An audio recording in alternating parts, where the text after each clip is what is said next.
Our provider. We're going to make this a tradition, Jerry said confidently. The others in the back of the van could barely hear him over the music our particular way. We're not sure, said Sarah. Jerry gave her a wounded look and she reached over and put a hand on his shoulder. And that's okay. Our tradition can just be the old sweetmates getting together whenever we manage you at least once every year. It doesn't have to be a sad time. It works out so far. Yeah, but for how long? Jerry jerked his head at the back of the van. It's not just the four of us anymore, which is awesome. Don't get me wrong. And schedules are already getting complicated. We started trying to sort this out in November of last year, and here we are getting piped up from one of the backbenchers. For how much longer? I'm serious. This is important to me. Graduation is staring us in the face. And then what? We're not going to see each other around campus. We're not even going to be in the same states anymore. If we don't pick a weekend and make it sacrosanct, we'll lose each other before top is true. Sarah shook her head and laughed at his melodrama. Thanks to social media, it took an active effort to lose touch with anyone these days. Drifting apart have been replaced by ghosting. If the four of them stopped getting together, it was going to be by someone's intentional choice. That wouldn't even necessarily be a bad thing. Sarah loved this tiny fringe group.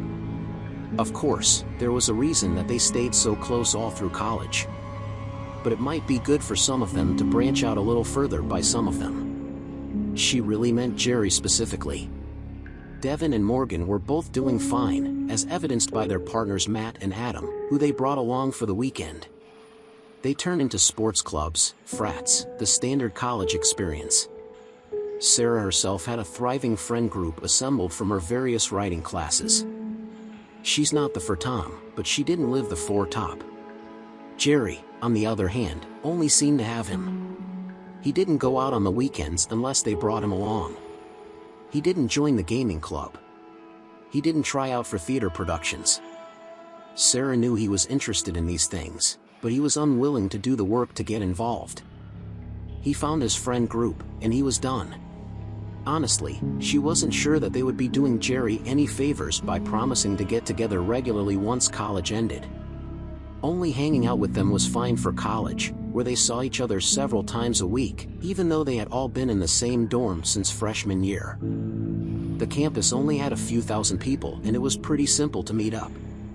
And if Jerry wanted to spend the night, he didn't see them alone in his dorm room. That was his business. The problem was that it was all too easy for Sarah to picture Jerry doing the same thing after they all moved away. Going to work, refusing to make new friends, then coming back home to sit in his empty apartment night after night, spending months planning for the next trip with his old college buddies. Looking forward to Arbor Day, of all things. There were days that were okay to be excited about: Christmas, birthdays, New Year's. Arbor Day didn't even come close to making that list. Obviously, the point wasn't orbiting itself, but still, Sarah could just see Jerry telling new people Arbor Day is the highlight of my year. That sentence alone would guarantee that he never made any new friends. It wasn't that she didn't like Jerry. She did. She just didn't want to be responsible for his happiness. Her thoughts were interrupted by a large wooden structure overhanging the road, framing a rusted metal toll booth in the middle. The sign over it announced that they were entering a state park.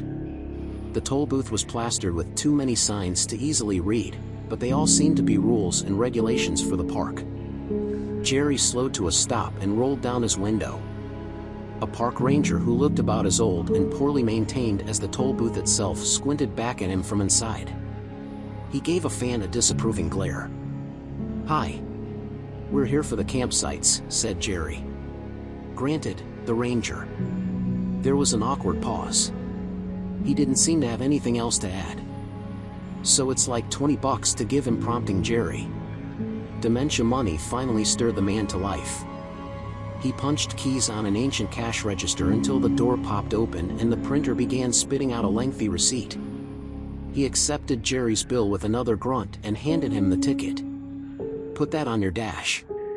If you buy it at the camp store, put that receipt on your dash, too." Under no circumstances are you to collect wood from the forest to burn. You got that? Not fallen trees, not dead branches. Not a single twig. Understand? Everyone in the car quieted down at the Met's sudden intensity. Jerry gave him a nod. Died. No wood from the forest.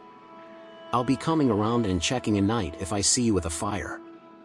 I don't see a receipt for logs from the camp. Torn European. From the park. No refunds, no waiting until morning. You back up and get out right there. I don't care if it's 2 a.m. and half if you are drunk. I will throw you out. Camp's tour with only. No problem. The ranger stared Jerry down for another moment, then nodded and pulled a lever. The striped barrier blocking the road jerked upward. You kids have a good time. Welcome to Carrasco. Everyone was silent for a moment as they drove off. Then Devin said, I was a little unclear. We are allowed to burn when we find the entire fan. Broke up into laughter. No. Did I have it backwards? It seemed a little open to interpretation. Devin joked. I know park rangers are supposed to care about trees, but that was something else. We are definitely going to the campus tour, said Morgan. I'm not interested in getting stabbed by a crazy ranger tonight. You better glue that receipt to the dashboard and endeavor. Our lives depend on that piece of paper, man. What if the printer's broken at the store? Ask Sarah. I will kidnap the store employee and leave him in the car to explain that we definitely Portwood, Jerry said. Everyone laughed again. Their joking continued as they entered the campus talk. The man at the counter gave him a tired look, clearly used to hearing people's comments on the dire warnings from the front gate. He simply tapped the sign by the register reading cash only. Anyone have any bills on them? Jerry asked. I gave my last 20 to the guy at the gate. A brief examination of wallets yielded enough cash to buy one bundle of wood. Jerry, if a small bundle suspiciously. Well, guess it'll have to do. Okay, let's get to camp. A few hours later, the tents were up. The sun was setting and dinner was cooking over the fire.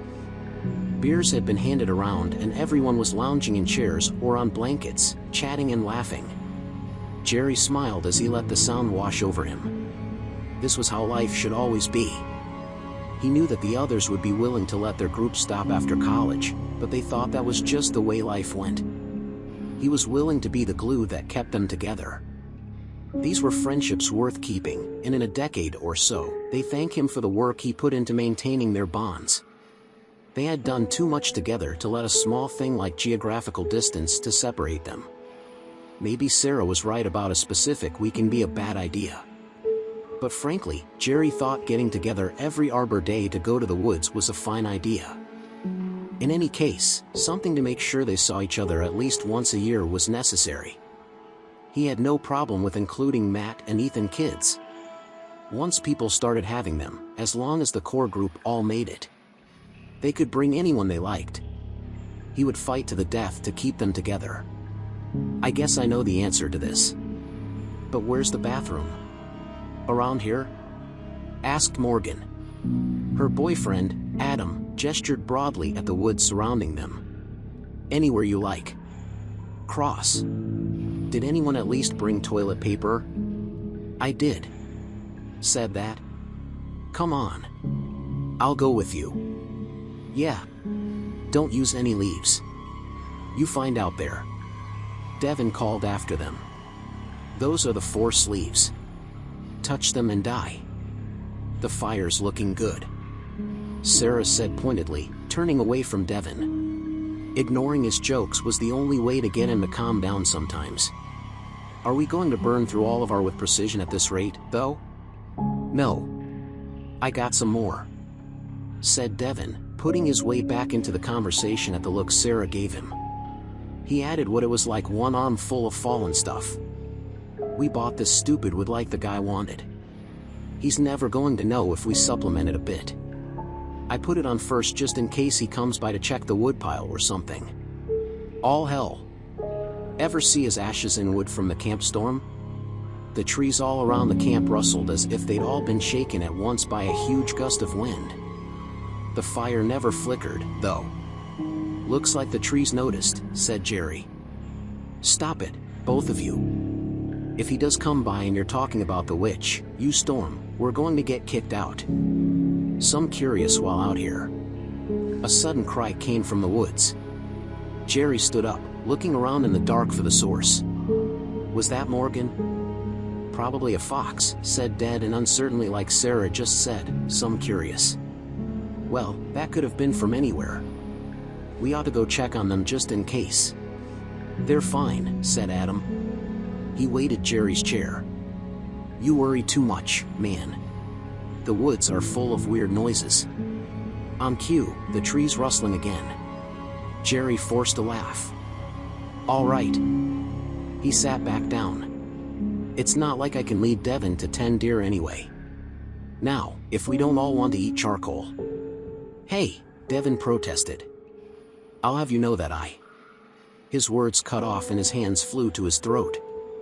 He suddenly stumbled backward into the darkness, vanishing into the trees almost immediately.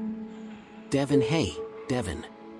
Jerry was on his feet again, charging in the direction his friend had disappeared. "I swear, the trees weren't this close when we made camp," Adam said. And then he, too, was ripped from his seat and dragged off into the woods. "Sarah, so what happened this time?" Some sort of branch or find have lashed down from above to encircle Adam's neck from the cracking sound. It had made as it yanked him from his chair. She didn't think he was still alive. She spun around, unsure where the next attack might come from. The trees were pressing it all around. The clearing in which they made their camp had shrunk to less than a dozen feet across. Trees were reading between their tents. They looked ever closer, seeming to advance every time her eyes weren't on them. Sarah screamed as something grabbed her arm. "It's me! It's me!" shouted Jerry. His eyes were panicked. His face was spattered with blood. "We gotta go. Devin's dead." It had him up off the ground by his neck. I tried to grab for him and it ripped his head off. "What did?" "I don't know. The trees. We got to get to the car." The two fled from the vehicle, their fear mounting as they shot their way through grasping branches. The trees were impossibly close, practically forming a wall. They ducked and thrashed their way through, holding each other's hand in a death grip, terrified of being separated. "I see it. I see the car." Jerry's flashlight being bounced and bobbed. But in the wavering light, Sarah also spotted the clean of metal just a few feet away. She asked him to leave. They had almost made it. They were nearly safe. They squeezed between two trees, the cap barely wide enough for their bodies, and stopped dead in dismay. The car sat directly in front of them, completely boxed in by trees. The forest grew so tightly around it that they could not even open the doors. "What do you..." Jerry began. And then Mouth Park wrapped around his waist. He and Sarah screamed in unison as branches grabbed and ripped them away from each other. Sarah's nails stuck, furrows down his arm as she attempted to cling to him. But it was no use. Jerry watched her frantic, frightened face disappear into the night, even as he felt himself lifted up and back into the trees. His last thought was that he failed his friends. It was almost a relief when the trees snapped his neck. The ranger grunted when he found the abandoned campsite the next morning with overturned chairs and heavy marks of things being dragged into the woods. He'd heard the cries during the night. He already brought 6 saplings for the bodies he knew he'd find nearby. The trees were always agitated. After an incident like this, New Grove helped to pacify them. Plus, it would help the 6 latest arrivals adjust to their new home as well.